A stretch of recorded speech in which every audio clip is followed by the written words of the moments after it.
Pastor Apollo C. Kibuloy, Jacqueline Roy, Crescente Canada alias Enteng,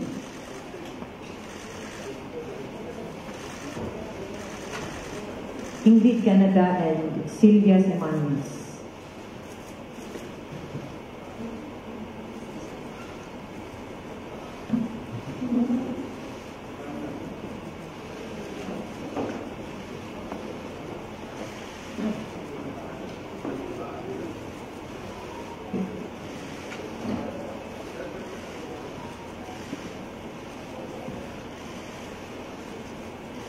Okay? Okay na po.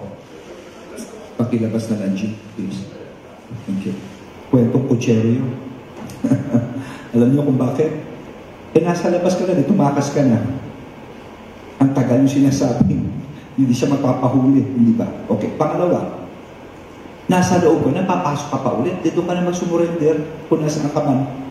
Why do you have to go inside? Di ba?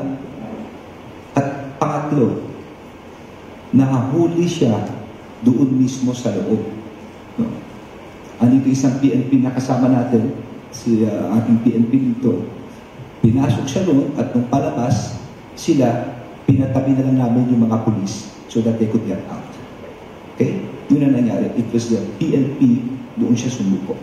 Coming from the President, and no one's above the law. So ito po yung pinapakita natin na kahit na gano'ng hirap yung pressure, then tuloy-tuloy po kami.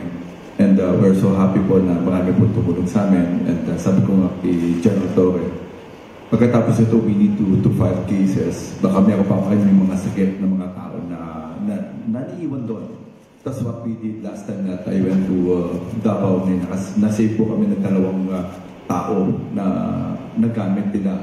Baka may mga gusto pang lumapit at gusto nang mag-file pa ng demanda against these people, mga na-abuse nila. So we're hoping, and sabi ko nga, and marami pang lalabas at magpa-file ng kaso against these people. And you'll see the real truth kung bakit po namin ganatong hulihin po itong taong to.